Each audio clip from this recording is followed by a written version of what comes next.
Racing on ESPN. Hello, I'm Bruce Flanders, and for the next 13 weeks, I'll be your host for this unique and comprehensive series on motorcycle sport.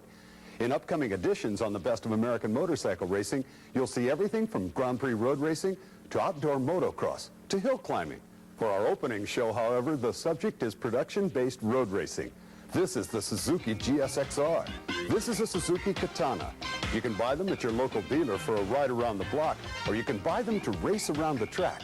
Whichever your choice, you're going to be riding the ultimate sports performance machine. Now take that same motorcycle, hand it over to the best racers in America, and put up thousands in prize money. What you get is the closest, most exciting road racing in the U.S. Today, on the best of American motorcycle racing, it's the third annual Suzuki National Cup Series Finals from Road Atlanta in Braselton, Georgia.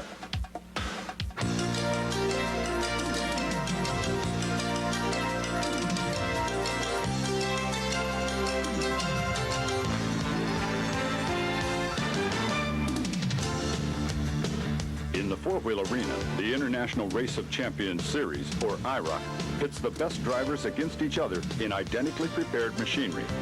In two-wheel warfare, the Suzuki Cup Series utilizes the same principle, but instead of Chevrolet Camaros, the racers compete on exotic Suzuki sport motorcycles available at your local dealer. Using the automobile arena again as a point of reference, these Suzuki motorcycles in basically stock trim are the Ferraris and Porsches of the motorcycle industry. Well, the Suzuki GSXR has features in it that are bred right off of the superbike racing that we've done, in the past. This bike is got the same brakes, it's got the same suspension setup, the geometry and everything is the same as the Formula One racing bike that I ride in Japan for factory Yoshimura. So, with a combination of all those parts and everything involved in it, you get a motorcycle that can be competitive at any racetrack with anybody at any time, right out of the crate. In other words, production-based, right off the showroom floor. The Suzuki National Cup Finals are staged in three classes differentiated by engine displacement: 600, 750, and 1100 cc's. Despite the variety in engine size, every rider competing on this day had two challenges: his fellow competitors and the 2.52-mile Road Atlanta course. Road Atlanta has been termed both a rider's track as well as a performance track. Every turn, with the exceptions of turns 6 and 7, are considered medium fast to very fast. Add to that severe elevation changes, and you have a track worthy of any rider or machine. With the help of 750cc standout Scott Gray and his Yoshimura engineering-prepared Suzuki, we had an opportunity to see and experience the track close up with an unusual perspective. We mounted a miniature camera onto one of the Suzuki's front fork legs in order to get an idea of what it's like at speed on the Road Atlanta track. This is the start-finish front straightaway, which is the second fastest portion of the track. After you go through the gears, you have to prepare for turn 1. Starting from the outside of the track, you swing over to the apex of the turn, which is an ascending right-hander.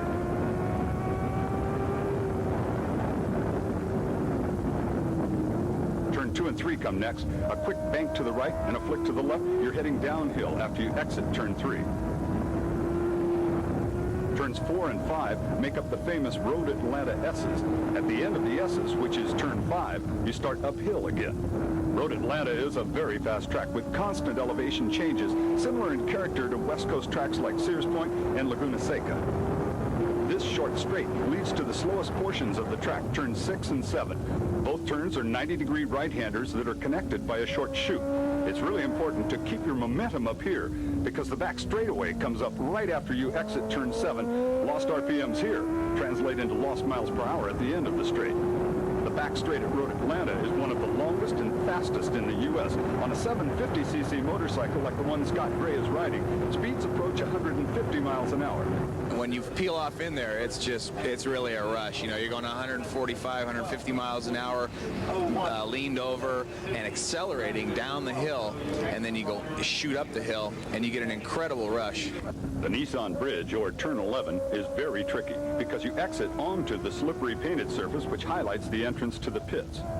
Turn 12 is a very fast right-hander, brings you back onto the straight and the completion of a lap at Road Atlanta.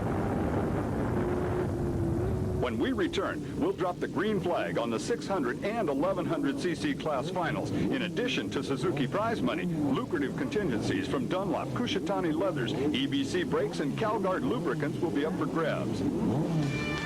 ESPN's The Best of American Motorcycle Racing returns to Road Atlanta right after this. This edition of the Best of American Motorcycle Racing is brought to you in part by Suzuki. No matter what your riding style, Suzuki has got the ride you've been waiting for. Get ready for a special Sports Illustrated sneak preview. It's unreal. The man, it's like he's from another planet. You never know what he's going to do. He doesn't even know. He just does it, and you're like, Duh. They just saw an amazing video cassette presented by Sports Illustrated, starring the most exciting figure in sports today. who else? Jordan. Unbelievable. Yeah, he's unbelievable. Michael Jordan, Come Fly With Me 1990. Over 40 minutes of the game's ultimate playmaker. Yours free with your paid subscription to SI. Yes! Call toll-free and get 26 issues of SI at over 45% off the cover price, I didn't realize you could save that much. including SI's blockbuster baseball preview, the giant 35th anniversary covers issue, and the red hot swimsuit issue. So what's the catch? No catch. You get it all for just 3 monthly installments of $12.97 each. Even use your credit card. Golden. Let's do it. Save over 45% and get the Jordan video free. You're going to be giving away a lot of these babies, starting right here.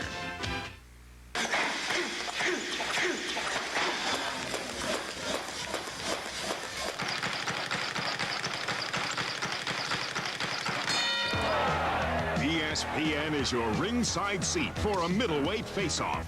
Knockout artist Glenn Wolfe battles Matthew Hilton when Budweiser presents Top Rank Boxing. Tuesday night at 8 Eastern, live on ESPN.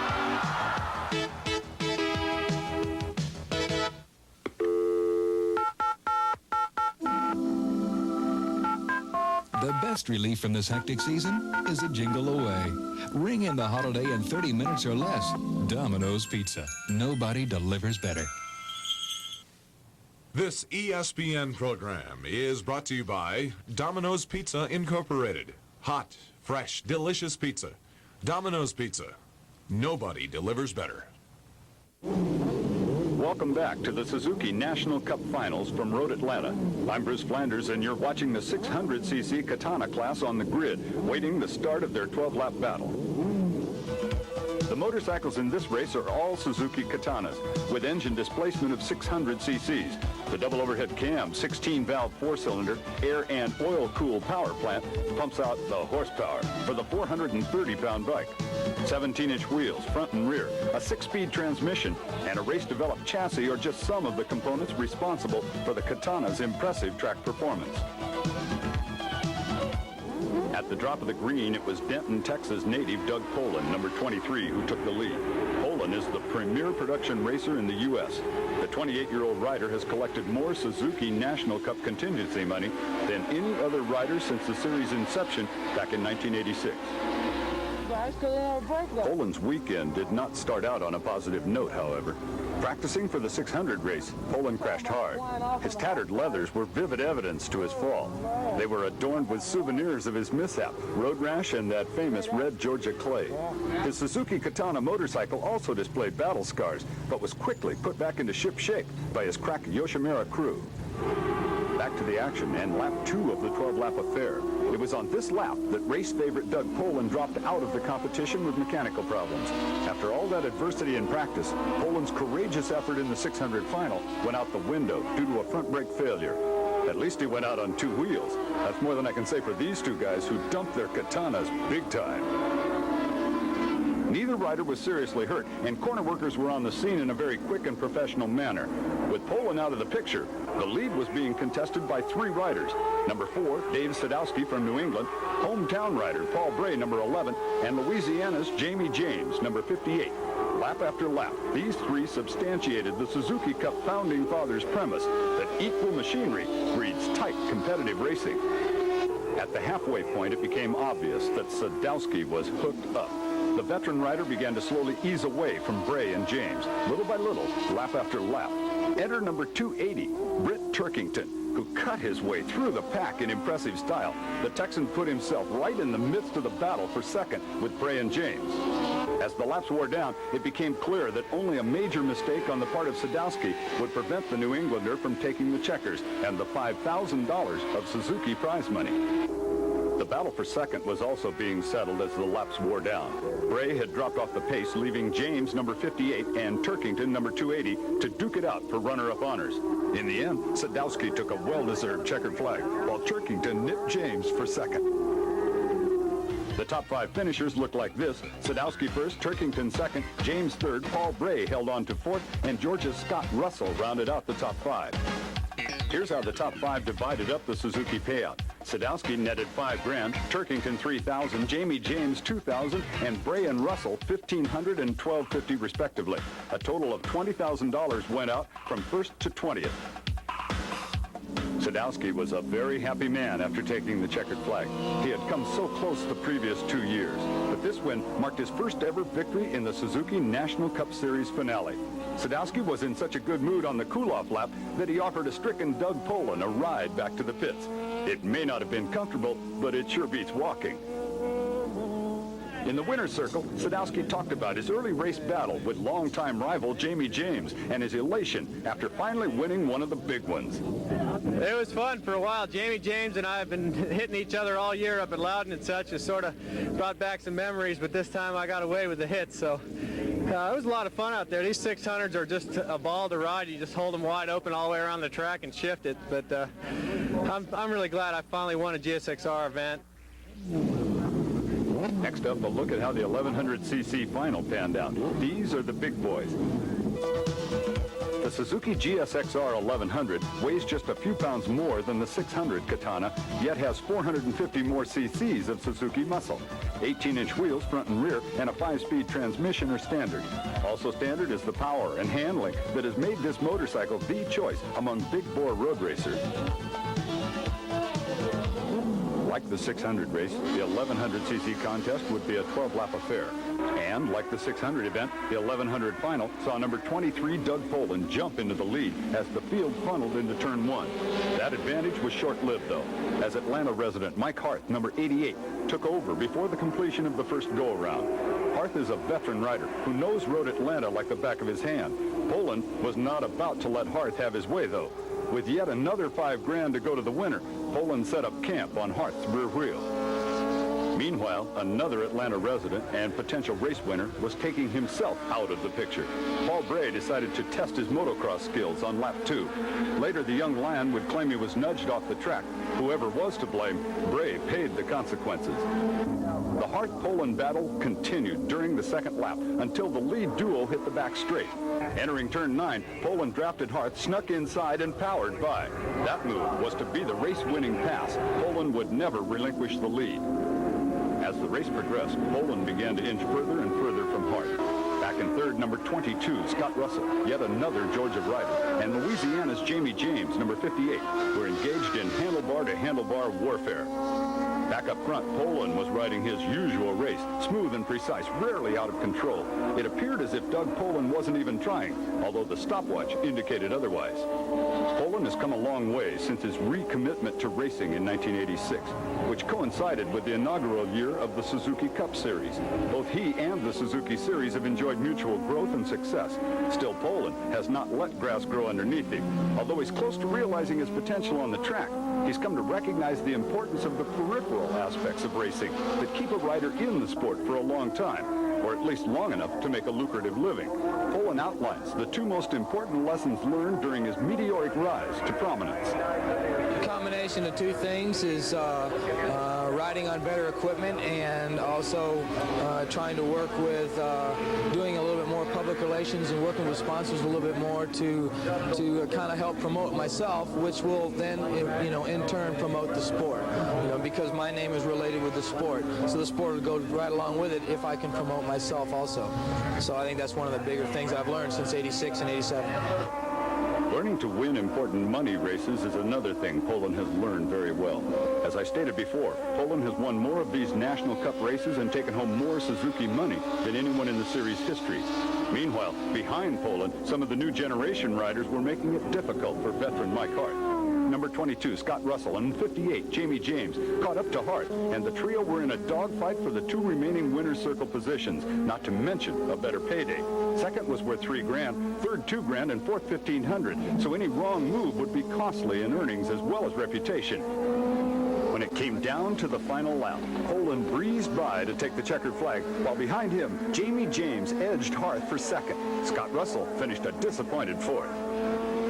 Poland had successfully defended his 1100cc Suzuki National Cup crown. While Jamie James made yet another winner's circle appearance, Hart settled for third. Scott Russell and 600cc race winner Dave Sadowski rounded out the top 5. Looking at the payout for the 1100 race, Poland netted a cool $5 grand, which came in handy as he was off to a Hawaiian honeymoon after the race weekend. James' 2 appearances in the top 3 netted him $5,000 as well. The 600 and 1100cc finals were history. The Suzuki money was spread out among several riders. The only real surprise was Poland's DNF in the 600 race. The prestigious 750cc Suzuki National Cup final will be coming up next as the best of American motorcycle racing continues on ESPN. Class, more than any other, earns a rider's stature among his peers and in the eyes of the factory representatives and the team managers. The 750cc category is universal and one that Superbike championships both in the States and worldwide base their racing formula. The Suzuki GSXR 750 is credited with starting the current sport bike wars among the various manufacturers. The GSXR 750 and the Suzuki National Cup Series introduced thousands to a level of sport riding and grassroots racing thought otherwise unattainable unless you had a factory contract or you were a lottery winner. The biggest field of the day, 40 riders took the green for the final dash for cash of the day. Doug Poland was the defending champion in this class. Unfortunately, he was set back in the second wave of machines. His predicament, the result of a qualifying mishap. Meanwhile, Scott Gray, who gave us that personal tour of Road Atlanta earlier, crashed out of the race on lap 2. Watch at the bottom of the screen as the bike, then Gray, goes sliding past our camera position in turn 1. Gray was up right away, but the damage had been done. The talented California rider's day was over. The only thing left was the long walk back to the pits.